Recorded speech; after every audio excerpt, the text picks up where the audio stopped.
Sometimes I think the word game is stuck on almost everything that isn't serious. If you play music, if you draw pictures with a computer, that's not a game. You don't get a score, but we call it games. And there's sometimes this down thing. Don't play games, don't play around on the computer. And yet there's a lot of good can come from gameplay.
What's up?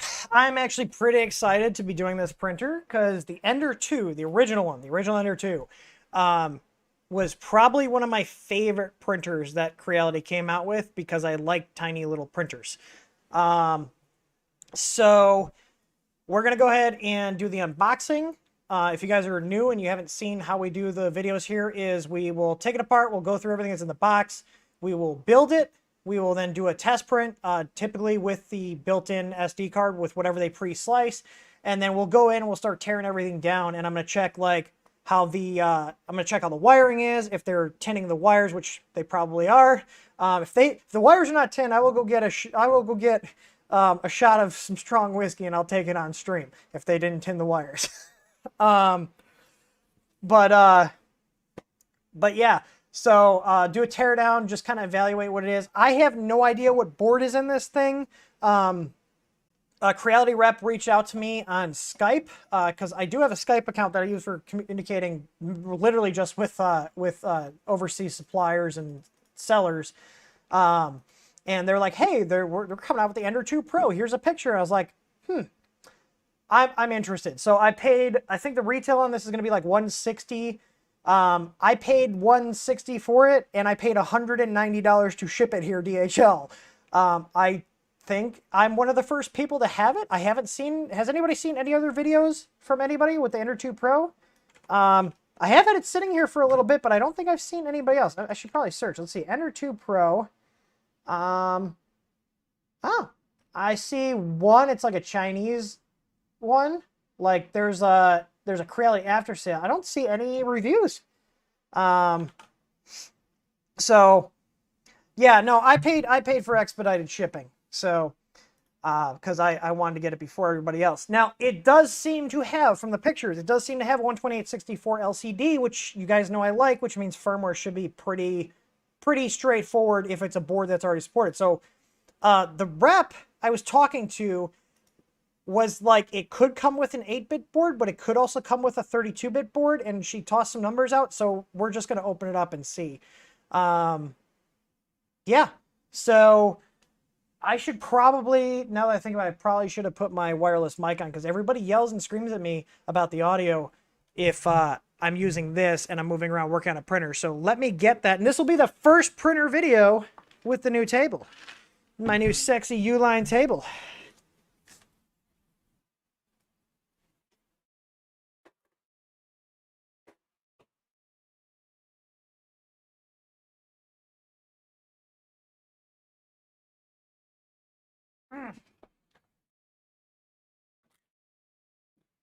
Oh wait. I'm gonna get new batteries here.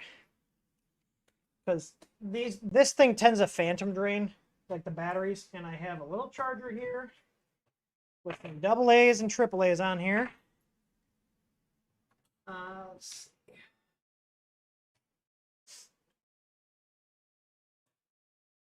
All right. Yeah, I have a feeling. So I don't dislike the King runes. I like the KP3 better than the KP3S. They're both decent for the price, but all right. Can you guys hear me? I'm on the wireless one. You should hear a difference between this one and the wireless one. Clara is not here. Clara is with her mom up in Wisconsin right now. Samantha's visiting one of her friends. So just me and Remo and the cats. So let's see. Yeah, he's right here. Come here. Do you want to say hi to everybody? Come on. Up. Come on. Up. Remo, come on. Up. Up. There we go. There's the big baby. 90 pounds of dog. 90 pounds of dog. What? Yeah. All right. Let's go ahead and see. Oh, look at that nice bald spot. Oh, yeah, it's coming in nicely. Thanks, Dad. All right.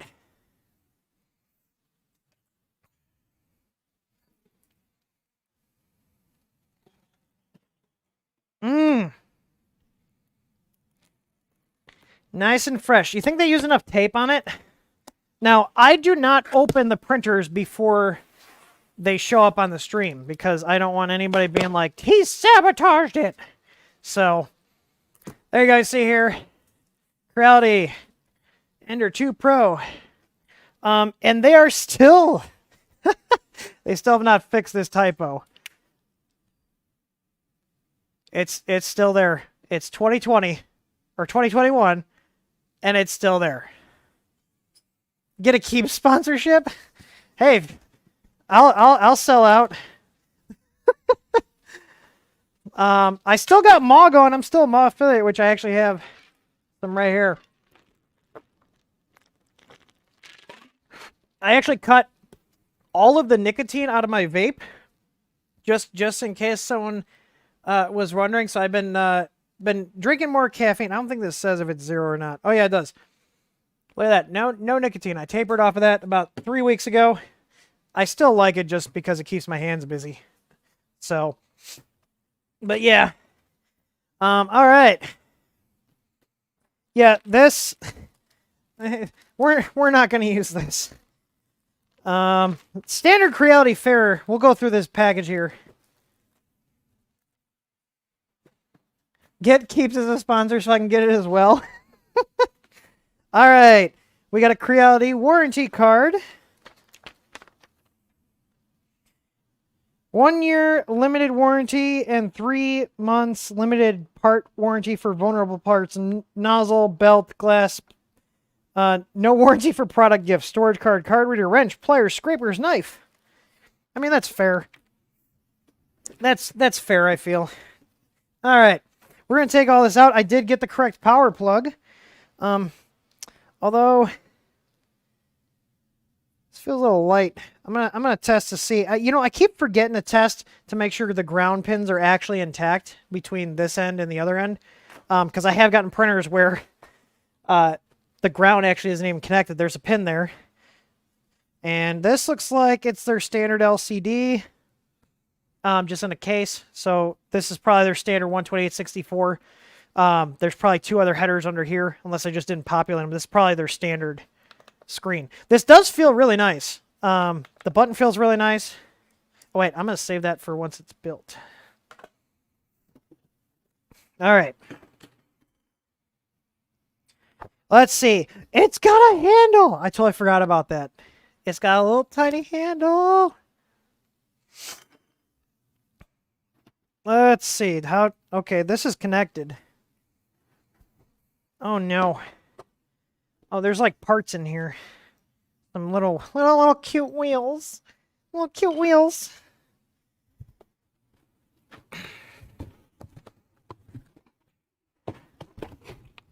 This is like really awkward to get out of here because it's like 2 pieces connected. All right, is there anything else in here? Nothing else in the box. All right.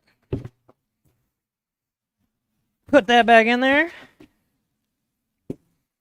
Look at this nice big table. Look at this. Look at all this room for activities. There's so much room for activities here. Oh my God. They get a better like ball joint here. Okay.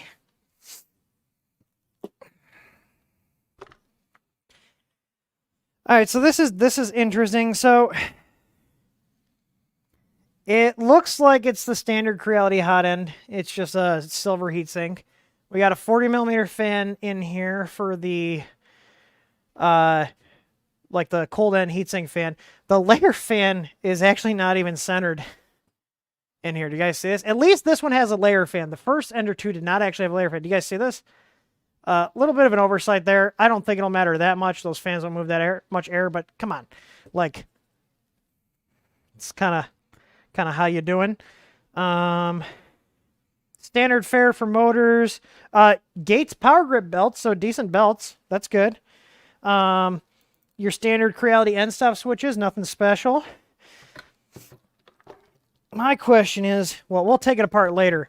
My question is going to be, what board is in this? I'm assuming, well, let me look at the ports, but I would assume that's probably going to be like the 422 or maybe the 427. It looks like it's a standard Creality board. This is a micro USB, so I'm going to make a prediction that I think that this is going to be a 32-bit board because the micro USB is what they're using on their newer boards that are 32-bit. Now, this is not sitting flat here. What is this sitting on? Is it the cable management? Oh, it's a zip tie. The zip tie that they put on here is preventing this from sitting flat.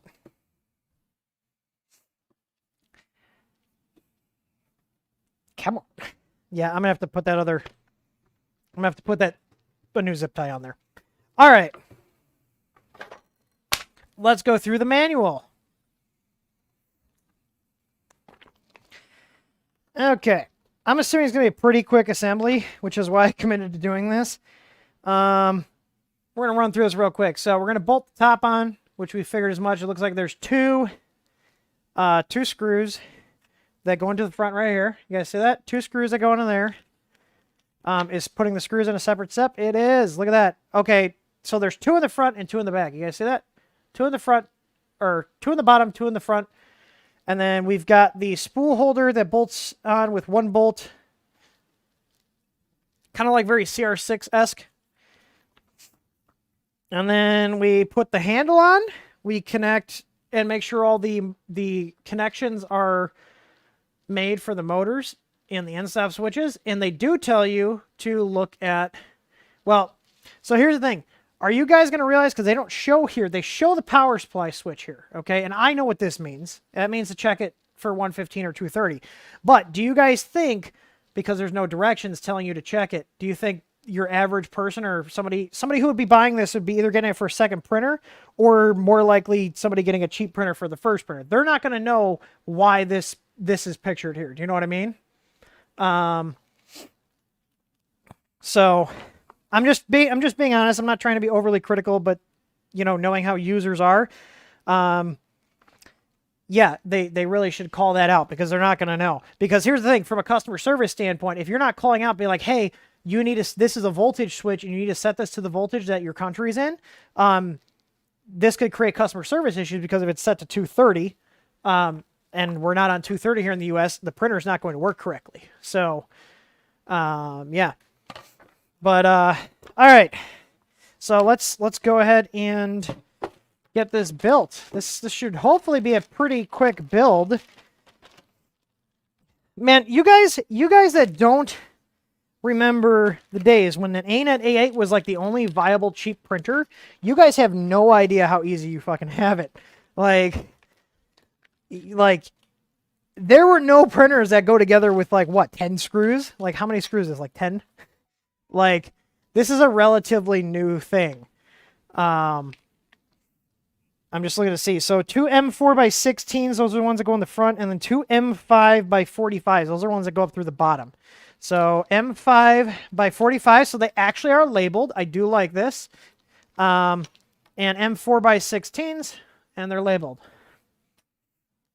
But like, you guys just coming into this hobby, you have no idea the amount of pain you had to go through if you wanted a cheap printer, and the fire risk.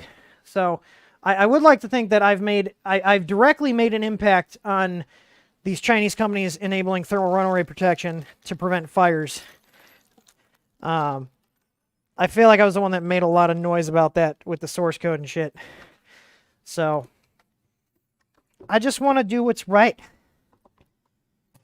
All right. This is awkward as hell. I'm not even gonna lie. This is like really awkward as hell to do this.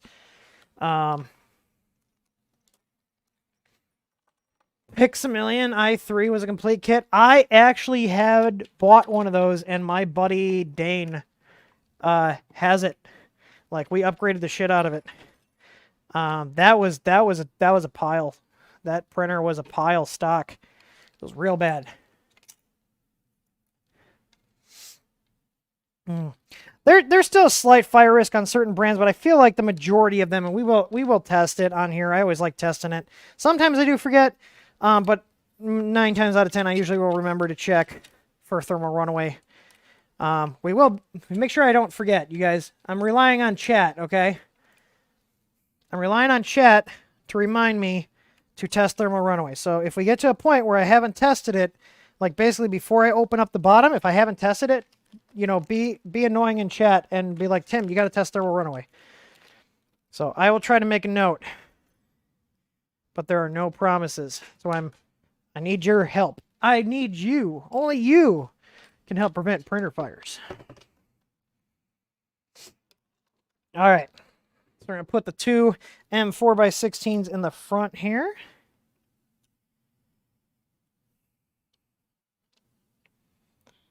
Why are these not threading in? Why you no thread? How can she slap? There, oh, there we go.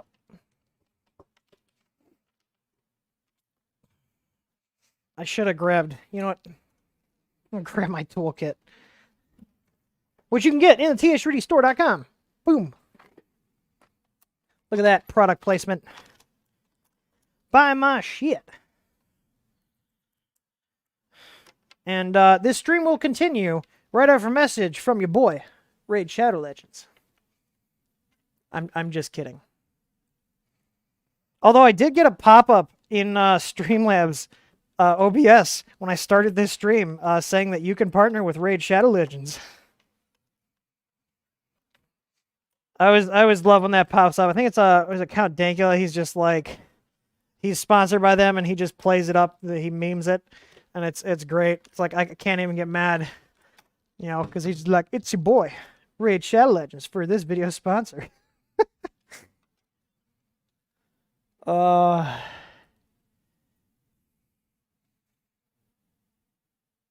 Okay, so you see I did there, I tightened up, I pushed down on the extrusion, and then I tightened up the top two, and I came to the bottom and give it a little reach around there.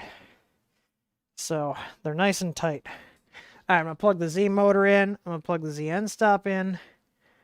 What the hell is... Why are there 5 wires? Why are there 5 wires on this Z? There's 5 wires on this... Oh, that's weird. There are 5 wires on all the stepper motors. There's 5 wires going to them. There's usually only 4. Do you guys see this? Do you see this? Usually, it's just the 2 outers and the 2 center pins. That's weird. Because that, I believe, if I'm correct, the pin in between is kind of like a center point connection to one of the coils. I could be wrong, but I feel like I'd have to look at the datasheet. I haven't looked at a stepper motor datasheet in a while. But I'm pretty sure it's usually like a center point connection, right? Info, Mario is saying ground. Could be. Could be. We got a floppy magnet. I mean, I don't like these, but it's... Oh, dear God. Okay, well, we got to put the... Oh, yeah, because the 2 knobs came off in shipping. All right. I mean, so far, I'm not hating it. It's what I expected.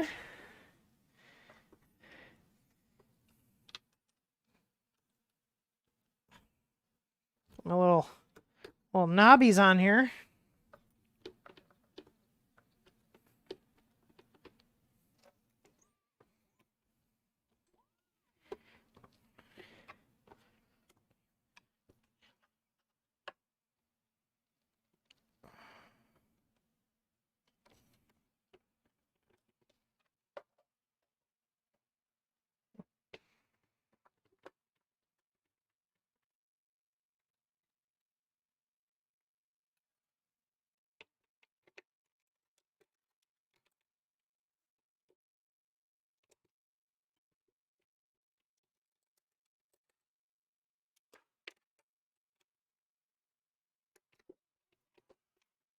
There are eccentrics on here. I'm trying to adjust these.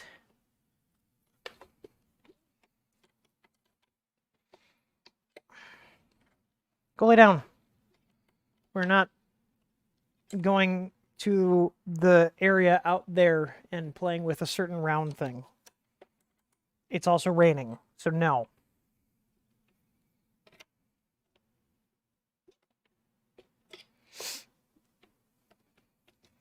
Man, these eccentrics are really, really tight. Or really, really loose. These are hard to get in here because I'm like hitting these knobs. You guys see here? I'm trying to adjust the eccentrics so the bed stops wobbling. Woo! Check the tension on that one. That looks good. All right. I'm happy with that. Why are you being weird? Go lay down. Go. Okay, we're going to put the arm on. And this bolt should do it. Remo, you need to go lay down. Chill. You guys, like, have dogs, like, and they just pace? It, like, drives me nuts. Like, just pick a spot and lay down.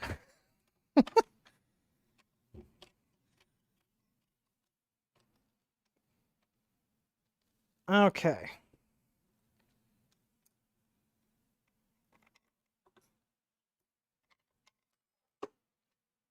I'm assuming this goes in like here. Yep. And then we got the LCD over here. Like, this is because of that zip tie. I'm just going to cut it. Yay, yet another pair of blue snips, because I don't have any. I don't have any blue snips, you know. I can, you know, just always what I wanted was yet another pair of blue snips. Can never have too many blue snips. Hey, look at that. It doesn't wobble anymore. I'll have to put another zip tie on there. Oh, look at this. Got to tighten the eccentric on there, too. I mean, that makes sense. I would rather them ship the thing loose than ship it tightened or over-tightened, because you can damage the wheels if it's just in the box over-tightened for an extended period of time. So I'd rather they do ship it loose. But you just gotta... I don't think they mentioned tighten the eccentrics on any of the steps. Let me double check. I know to do it because I know what I'm doing. Power cord. It does say... Okay, right here. It does say the voltage switch. But it doesn't tell you really where it's at. It showed you on that other step. Okay, here we go. Solution for V-wheel jamming. So they do kind of...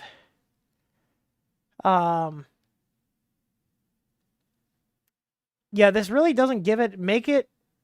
use an open-ended wrench to adjust the hexagonal eccentric isolation column to make it rotate smoothly. They should really explain it better, because the way I can explain it is you want the wheel to move smoothly and contact the extrusion, but not with so much force that you can't break the wheel loose. Like, so if you put your fingers on the wheel here, okay, and like hold it and then turn it, you should be able to turn it, but if you go like this, it doesn't spin freely. Does that make sense? That's the best way I can explain it. It's very laggy. I'm not seeing any quality issues. But yeah. All right, so we're gonna plug this in. I think aside from the handle, we are in the home stretch here. Let's double check if I forgot anything. I'm just kind of on autopilot here. All right, so we put the we got to put the handle on. The M5x40 bolt for the spool holder, and then we got two M5x14s for the handle. Check our connections. LCD. Yes, that's it. All right. Now this thing right here, that's what you do with those. Throw it in the trash. Or in this case, for dramatic YouTube effect, I throw it off camera. So, all right. We're going to put the handle on.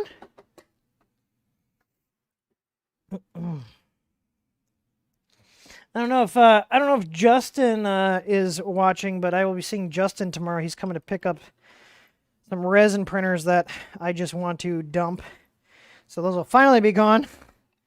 I'm just trying to go through and like clean up any machines that have been sitting for like more than a year, which is all my resin printers. I never use them. They're okay, but I have no use for them. Like, I just am trying to declutter stuff because there's so much stuff in my garage, and there's like printers I have here I've had sitting for a year and a half, and they're not very popular models, so it's like, why do I still even have them? Look at this. This is so cute. I'm picking it up by its handle. This is adorbed. This is Totes Adorbs. All right, let's check the cable here, just because I have, I've had bad experiences with these cables, and this cable feels a little thin. I am going to check the voltage switch. I've got the SD card here with the reader. I've got so many of these readers and so many of these. Well, I don't have too many of those SD cards anymore because I have thrown away most of them. Half of the ones I got from them, even though they're 8 gigs, they like fail. They fail the SD test after like a gig because they're fake. So fake as in they're not actually 8 gigs. They are memory cards, but when you're buying really cheap cards that are, no name, you do run into that where you'll get ones that are like, oh, it says it's 8 gigs, but it's actually only a gig. All right. Let me bust out my meter from down under. And let's see if we got continuity here. From the ground to the pin. Okay, I mean half. Is that okay? 0.2, 0.1 ohm. All right, not terrible. All right, so it's just a thinner cable. I was like, this looks like, look how thin this is. Like compared to like my Pro Blades, like this is a really thin cable. It's a small printer, so I doubt this thing pulls too much power. But yeah, I was a little sketchy. I've had issues in the past with cables being, you know, subpar. Yeah, this is on 230. There is a sticker here. You guys see this here? So we're going to build a printer. You want to set the voltage on the power supply to the one you're at. So you can see that's 230. I just take that. Now we're in the US. If you're in the US or Canada, you're going to want this on 115.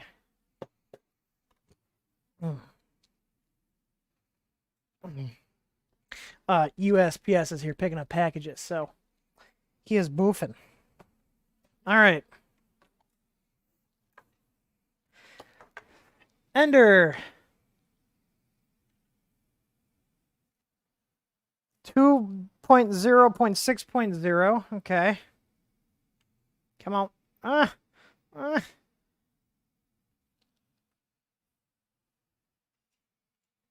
Sorry, I'm trying to lock my camera in here. All right.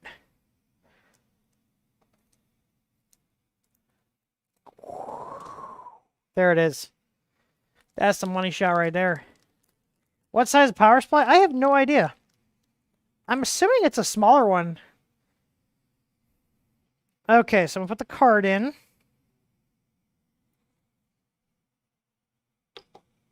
And I guess I'm going to hit attach card. Okay, print from card. Tuzi, Bashu. So I got Tuzi.g code and Bashu 3.g code. What do you guys want me to print? Tuzi or Bashu?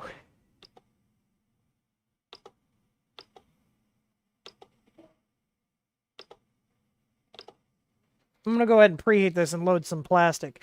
I should have used the bathroom before I started this. What the hell is that noise? Oh. I guess the power supply fan kicked on. It sounded really weird. The build area? I actually don't know the build area. That's a good question. I just realized that I do not actually know what the build area is. I just saw Ender 2 Pro and I smashed that buy button. I do have a nice coax mystery roll here, so I'm going to use that. I'm going to rock some coax. As I say, I got a roll of KVP here, but it does not have, it's ABS, it's not PLA. I think it was, what is his name? He's going to hate me if he's watching. I'm blanking out. One of our regulars in the TH3 Discord told me to check out KVP. It wasn't a Pulo. Damn it, who was it? It's going to drive me nuts.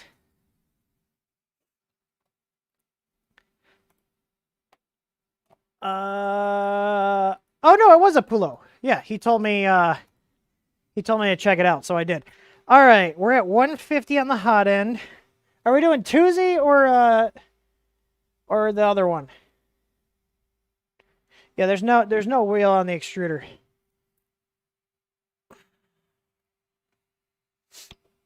I am going to tell it to extrude. Oh, they have cold extrusion prevention turned on, says hot and too cold. But I thought it was at 170.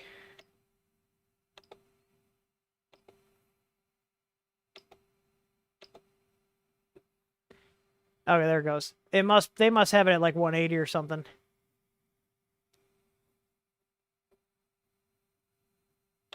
Okay, we're not feeding. We're at 190. Why are we not feeding?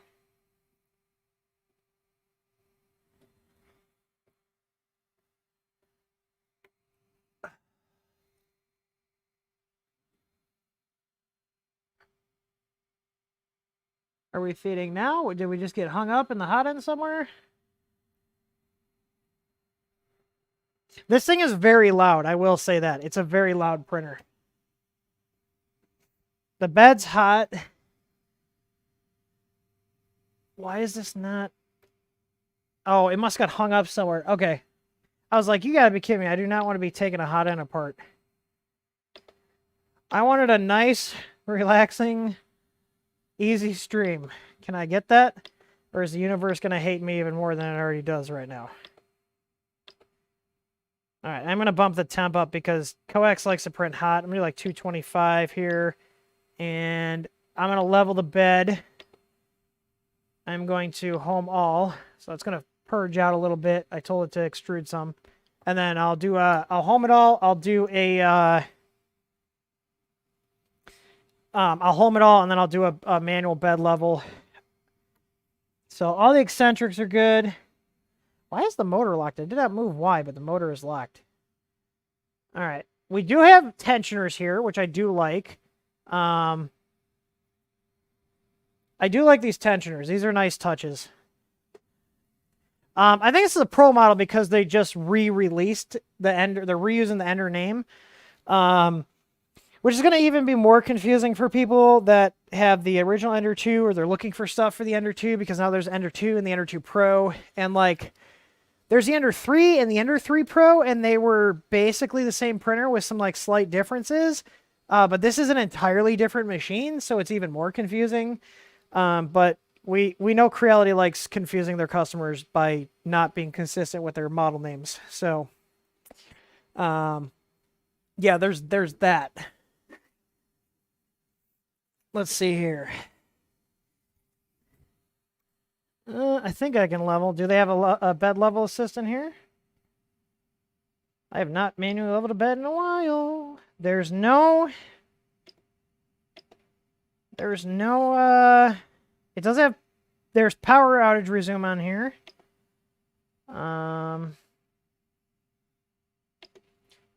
Just standard fare. There is no option for...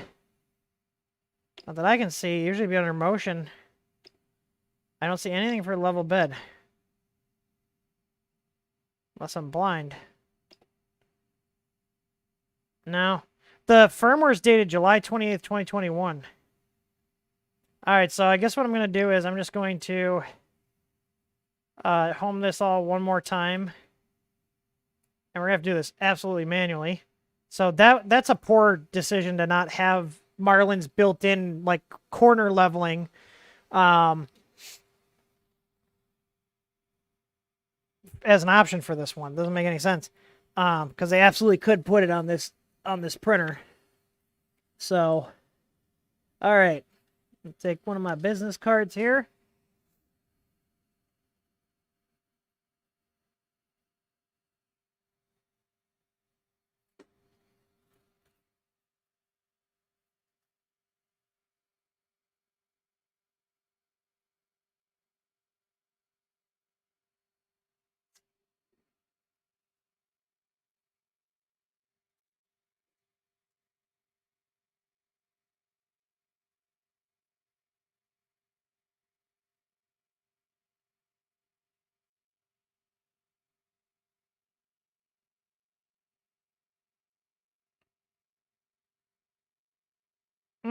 As someone with big hands, I'm not a fan of manually leveling this.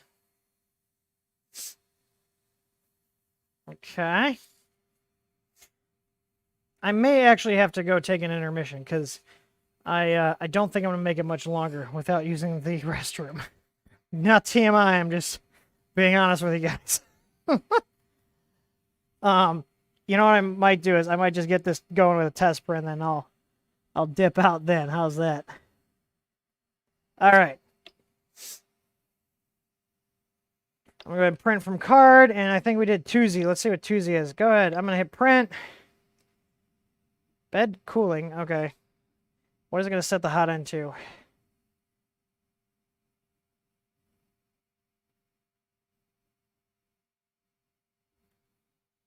It's gonna set it 200. I am going to bump the print temp up just because we're using coax and coax likes hotter. I'm gonna do like 220. I usually do like 230, but we're not gonna make it go super fast. So the question is, do you guys think they have do you think they're gonna have like baby stepping? No, that's wishful thinking. All right, because you can have baby stepping even if you don't have an auto bed leveling sensor. It's a software thing. Oh my god, I hate manually leveling beds. We're close. This bed is definitely a teeny bit warped, but nothing too crazy. Make it a little closer. All right. We got some smush on there. All right. I'm going to zoom in on this and I'm going to dip out for a sec. You guys can watch this print and then I'll be back to give my peanut gallery commentary on this tiny little printer. Am I not going to be able to get the camera in there? It's going to be really exciting if you guys can't see anything. That giant freaking fan shroud they got going on here.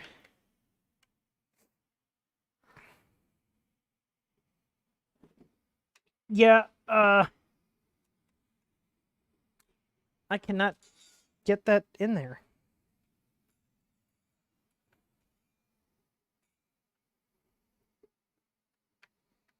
I don't know how much you guys are going to be able to see.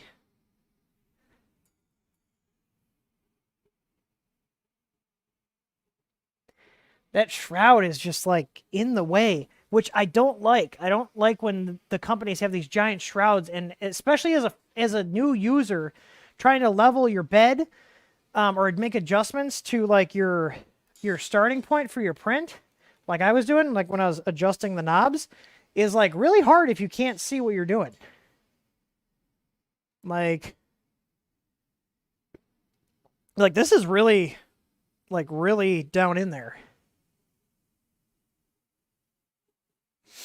There we go. All right. I will be back. I will put some music on, but I will be right back because I'm not going to make him that much longer. Hang on. Give you guys some tunes.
All right, sorry about that. I had to take a break. It's printing pretty nice. I have no complaints there. We're at 7%. I don't know what this is. It's just called Tuesday.g code. This is a coax mystery roll. I like their mystery rolls. We don't carry the mystery rolls. We carry a bunch of their other stuff. But occasionally they have mystery rolls on their site. I will fade the music out there so I'm not talking over it and you guys are, trying to hear me. Let's see here. So yeah, what's everybody got going on this weekend? We're just going to let this do some printing here. I love the puppy, but he cusses a lot. Sometimes. I really do. Should we have like a swear counter? Silent Steppers. You know what? I think it might have Trinamics, to be completely honest. I see Sean joined the cult to TH3D. Make sure if you're on Discord, Sean, that you connect your YouTube account to Discord so you can get access to the VIP section. I think it might. It's pretty quiet. Well, the motors are. The fans are insanely loud. Like, not insanely loud. They're loud. I'm going to assume it either has the 422 or the 427 board. But it does sound like it's got Trinamics or, maybe Trinamic clones or third party, whatever you want to call it. But it really is kind of pointless when the fans are pretty loud. Like, I don't think I'd want to sit next to this. Like, I wouldn't want this printer sitting right here while I'm working all the time because the fans are pretty loud. Now, the good thing is you can obviously change the fans. This printer's got a toolbox on the side. Is that what this is? Oh, it does. It's got a little toolbox. Look at that. It pops out. That's probably what makes it a pro. I mean, that is a nice little touch. So you can keep, like, you got the little acupuncture needle. You can keep your snips in there. Will they fit in there? Let's see. Little acupuncture needle. Will the snips fit in here? The snips do not fit in here. Oh, hang on. If you close them and force them shut, they do. Okay, so it kind of fits. It's a nice little touch. Is the extruder plastic or metal? It's plastic. Yeah, I would definitely, like, it's the ones that the arms crack on. We sell a ton of replacements for those because it's a common issue. Yeah, it's a plastic sensor. It's a plastic extruder.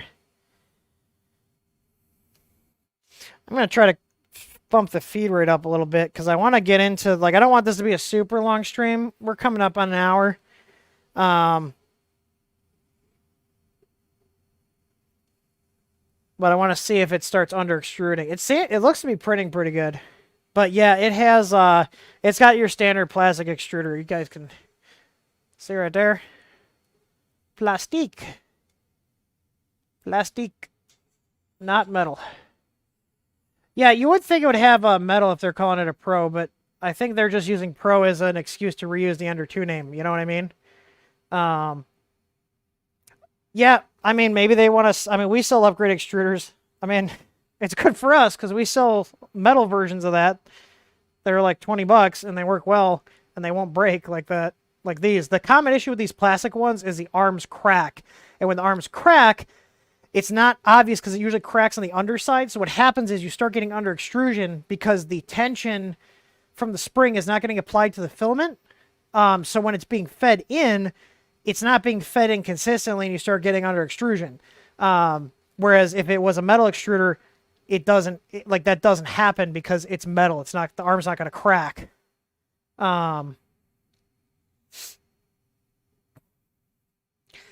Tomio says, "Hi Tim, what happened to From Zero to Z?" That's my buddy's husband's band, and they're still doing stuff. I turned the music down, or I turned it off because I didn't want to have I didn't want to be talking over the music. But I am going to stop this in a sec just so we can kind of evaluate, like, look at the infill. It looks like they have the acceleration turned pretty far down. Like, one of the benefits of doing a small printer like this is you can usually run things a little bit harder, a little bit faster because it's less mass. You got a smaller bed, you got a smaller print head. Well, maybe not a smaller print head, but smaller bed, and that's usually the main thing that's heavy on bed slingers like this. But you do have some benefit of having a smaller bed and being able to whip it around a little quicker than something like even an Ender 3. But it doesn't look like they really have the acceleration turned up that much. But as long as this board is one that's in, well, even if it's not a Marlin, I'll eventually get it in there. But I will be doing firmware for it. That's one of the reasons we bought it. Because I was like, hopefully this should be a pretty simple one to add to the lineup of firmware. Because it's got the 12864. It's just what board isn't it? So, but all right. I kind of want to get into the guts. But we are going to take a look and see how this print came out. We're going to look and see how consistent the lines are going up. We're going to look and see if we have any under extrusion. Any under extrusion inside the infill. And I did bump the feed rate up 50%, but it didn't really actually speed it up too much. So let's see. Peel this off. Yeah, came off. I mean, this is just their standard build surface they include with most of their printers. It's better than a glass plate. I would take this over a glass plate. This obviously doesn't last as long as a glass plate, but I do. If I had to choose, I'd pick this. But all right, let's see. Let's see here. Looks pretty decent. Like everything's pretty even. I'm not seeing under extrusion on here. The cooling's actually pretty good. Like even where there's some overhangs. I don't really see any under extrusion on the inside either. On the infill, let me show you guys. It looks pretty consistent. So, like, yeah, it prints pretty good. Like these are really smooth. I'd imagine if I printed a benchy on here, like sliced it up, and my profile was decent, it would come out pretty nice. So, it's honestly better. That's a cleaner print than I was expecting, if we're being completely honest here. All right, here's a little tool drawer here. See what I mean? You have to like, the pliers barely fit. No, oh, wait. I was just being special, apparently. They just fit. All right, so I'm going to cut that because I need to tip this up, because this is my favorite part of when I get a new printer, is seeing what's inside. I already see a fan right here. I don't know if you guys can see that. Let's see. Anybody want to make any predictions about what we'll find inside?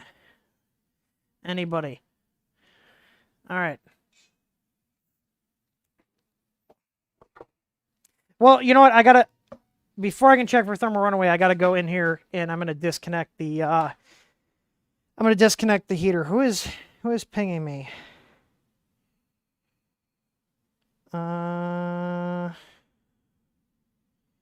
Okay. Sorry, I need to just put my phone on.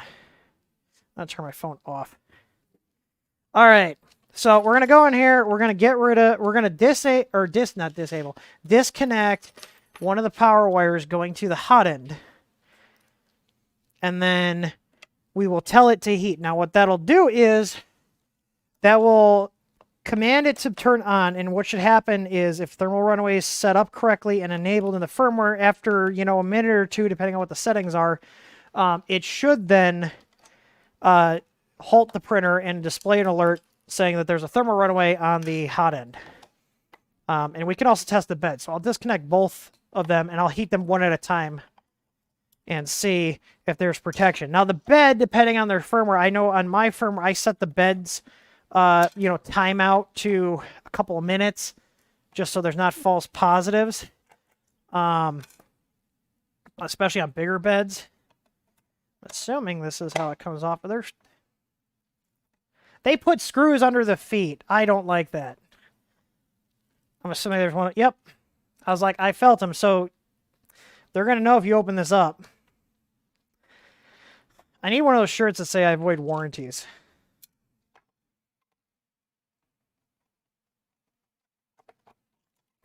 I believe the build size is like 165 or 165, 165 by 180. Someone posted it. I actually have to look it up. I did not look at the build size at all. I bought it just because I was like, I want to get it in to test. All right, okay. We have a 423. Oh my God, Creality, you guys and your board revisions. My God. I dropped one of the screws on the floor. That's what I'm looking for right now.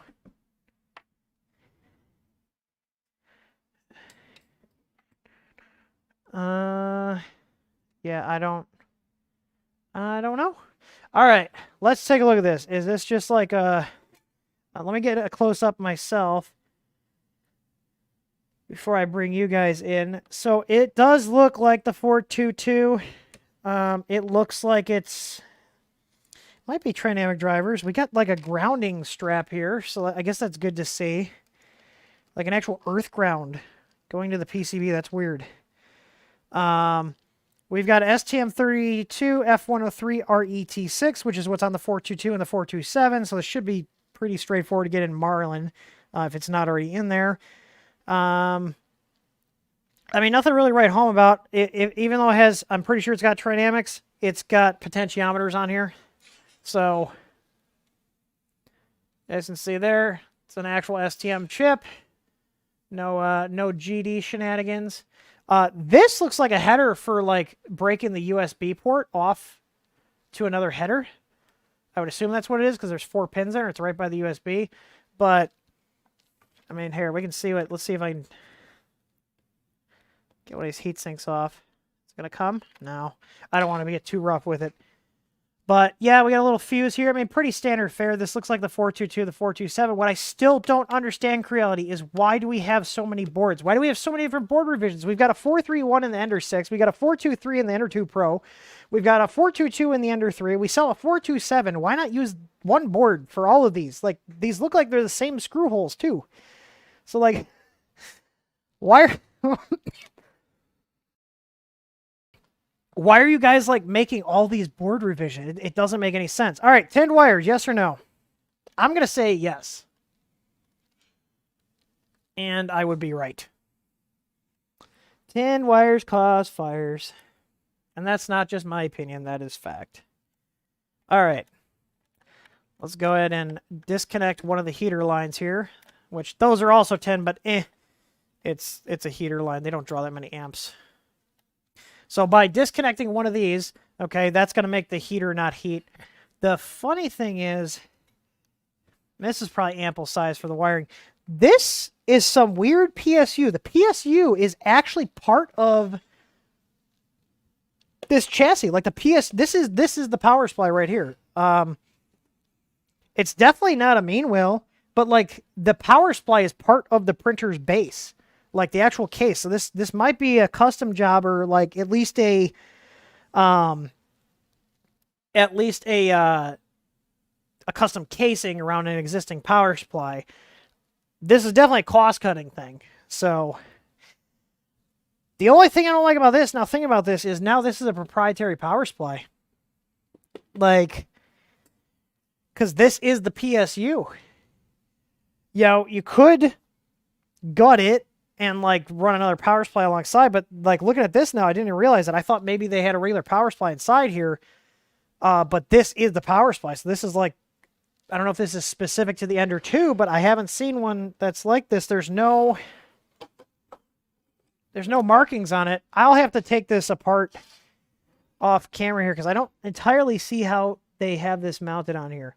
But all right, let's test thermal runaway. I mean, there's really not too much to look at under here. I mean, it's like it's a 423.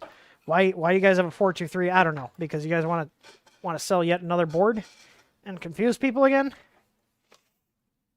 All right, just want to make sure that's not making contact with anything. And let's test thermal runaway. So if thermal runaway is on, it should...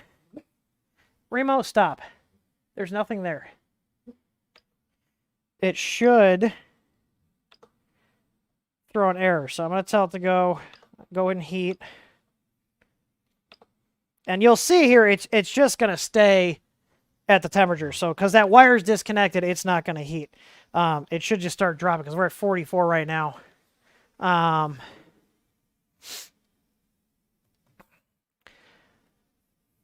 it does have a beeper, so it should sound the alarm if thermal runaway is enabled. So so I want to set a timer. It's probably going to be a couple minutes. I'm going to give it like 2 minutes. It's 3:58 right now on my clocks. So let's give it a sec.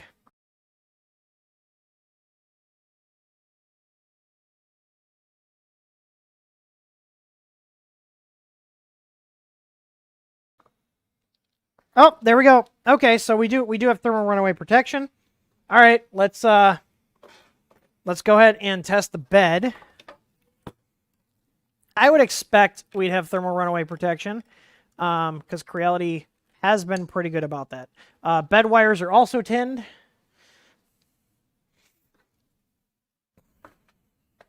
Mm. 12 or 24 volts? That's a good question. I would assume it's 24 because it's thinner wires for the gauge. Although I can tell right now, just like, let's look at the fan. It's 24. So, 24 volts. This is a 5010 fan. All right. Temperature, let's see. The bed will probably take longer to time out. But we'll see. Here's the thing. Any Cubic on their Mega Zero V2, they had thermal protection on the hot end, and I later found out that they did not have thermal protection on the bed. Now, if you're using our firmware, we have it enabled on both. And you should have thermal protection on for your hot end and for your bed because you don't want the bed wires getting frayed and causing a fire. So what thermal runaway protection is, for you guys that don't know, in the code right now, it knows we told it to heat to, in this case, the bed, I told it to heat to 80 degrees Celsius. It knows what the current temperature is, which is 33 Celsius. And what thermal runaway protection does at its very simplest level is it's got a certain amount of time that it has to see a temperature rise of a certain amount of degrees. So, like, let's say for a bed, this is just hypothetical, maybe it has to go up 1C every minute if everything's working correctly. If it doesn't, then we can assume that something's wrong and we should halt the entire operations, shut the printer down, throw an error message, and what that'll do is prevent a potential fire if, like, something's arcing or a wire's frayed or something's shorted out, you know, or you have, like, in like a hot ends instance where the heater cartridge is in the hot end, sometimes the screw that holds them in can fall out. Sometimes a thermistor can fall out. So that protection is vital for machines like this because it's constantly checking to make sure that we are achieving the target temperature once we're printing, and that when we go and set the target temperature, it's going to make sure that it's heating up in the adequate amount of time, because in certain situations where you have maybe a power supply issue or a frayed wire or something that could be limiting the current, we want to know. So shut it down. Something's wrong. And, you know, going back like 2-3 years ago, it was pretty standard for most of these Chinese printers to not have any sort of thermal protection whatsoever. And, you know, if you just look up like 3D printer fire, you'll see many pictures where mainly ANET A8s were the main culprits because they were the most popular cheap model, and they were poor quality, poor board design, and no thermal runaway protection, and they would literally burn people's house down. So, yeah, not entire houses. I think like a couple garages were lost, but still major damage. Yeah. So I've been rambling on for a little bit here. What is it? 3:58? I said. I'm going to give another couple minutes here. Because I don't want to falsely accuse them of not enabling thermal protection on the bed.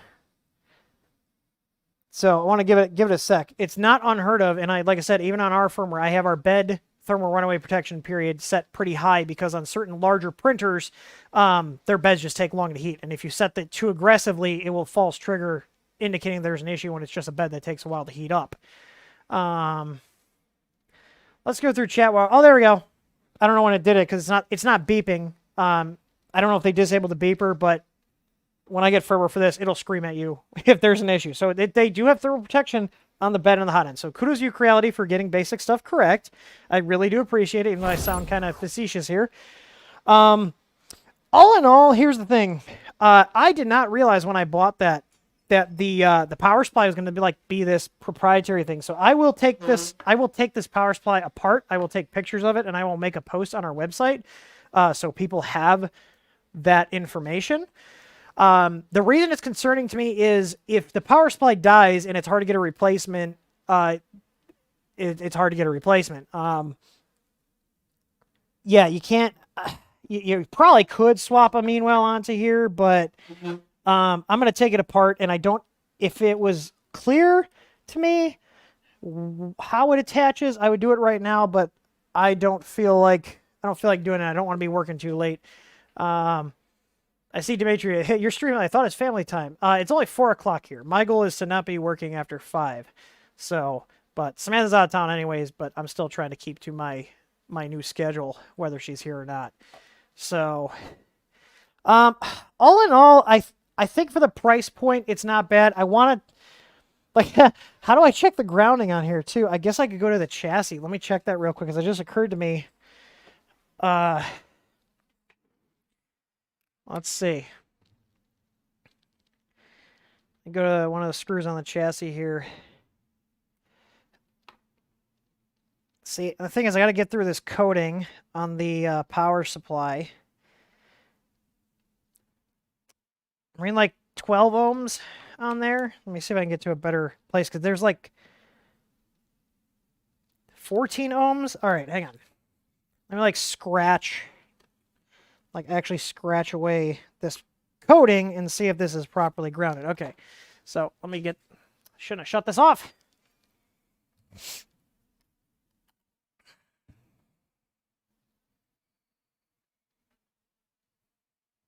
All right, let's try this again. All right, so I'm gonna go from the ground pin on the receptacle here to this. I see I scraped the paint off there, so I got bare metal, and we're gonna see how many ohms it is. Ideally, it should be like 0.1, 0.2. Do you guys see this? It's 12 ohms. That's right to the bare chassis. Let's see. Am I in there all the way? Yeah, I am. Yeah, that's not great. Why is it moving that much? This is the ground pin? Yeah, I'll have to post some teardown pictures. Cause there's something weird. I mean, it's probably just a cheap power supply and a crappy ground, you know what I mean? Nothing too crazy. Let me see here.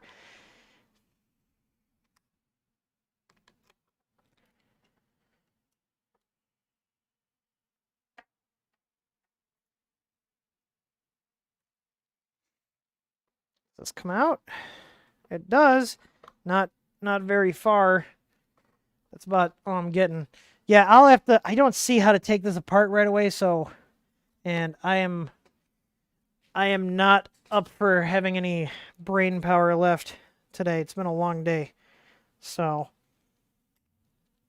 all in all, not bad. Price point, like, I'd probably take this over a King Rune KP3S. You gotta remember, this is gonna be like a sub $200 printer. We're talking like 150, 160 bucks. There's gonna be some concessions made. I think overall, unless I find something major with this power supply, I think overall it's acceptable for the price point and the build size.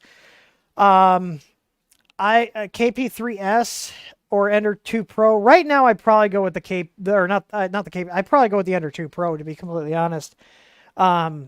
It's just got a little bit better fit and finish, but I want to get in there more, but I just don't want to tear this whole thing apart and have a big mess on my hands. So I will take pictures though and post it on our website. I'll do like a follow-up. I feel like that's a good way to do it, because that's what I did with the Mega Zero V2. So all in all, like, basically what I expected. It's been uneventful. It's a nice little printer. It's good to see the Ender 2 back. I guess it could earn the Pro name. It's got, it's got a layer fan now. It's got the tensioners. It's got a full-size LCD. It's got little touches that are nice creature comforts. All in all, for the price, I think it's fine. You know what I mean? But we'll see. I'll get some firmware work on that done next week. The SVO3, I finalized all the firmware settings and tested it on the machine last week. This is the Cali Cat I printed. The SVO3 is right there, and I got a buddy of mine that's going to be grabbing that. Anyways, yeah, I'll get a. Hopefully, I can get a probe mount on here. I'll have to get creative with this big plastic shroud, but that hasn't stopped us before. So, does anybody have any questions about the Ender 2 Pro? This is not a. Oh, I forgot. Do you guys see what I forgot to turn off? The Ask Tim overlays. I forgot to turn that off. So I'm sorry. This is not an Ask Tim stream. I forgot to turn the overlays off. But yeah, you guys got any Ender 2 Pro questions? Michael V says rated power 150. I'm pretty sure that I would assume it's probably a 150 watt power supply. He's gonna pop up. Here he comes. You guys know. Jonathan knows. It's tradition. The doggo gets a dingo stick. Come here. Can we speak? Nope. Speak. Good boy. Yeah, I'll make it easy. It's Friday. He's like, okay, I got my treat. I'm out of here. So, all right, guys. I appreciate everybody that stopped by. I hope you guys learned something. I'll let you guys know basically how I do things here is if we have a printer and no news is good news. So if you don't see any follow-up videos on it of us fixing issues, then you can assume that we didn't find any major problems because these printers will usually then go into the print farm where we abuse the crap out of them. So I will do a follow-up post on our website with pictures of the power supply and my thoughts on that once I take it apart, but I can't see easily where the screws are, and like I said, it's Friday. So appreciate everybody that stopped by, and I will see you guys on the next stream. Next week's stream for Ask Tim is probably going to be on either Tuesday or Thursday because I have meetings all day on Wednesday. So I was trying to do them on Wednesdays, but it just seems like maybe I need to move them from Wednesdays because apparently tons of stuff happens on Wednesdays now. So anyways, I will talk to you guys later, and as always, happy printing.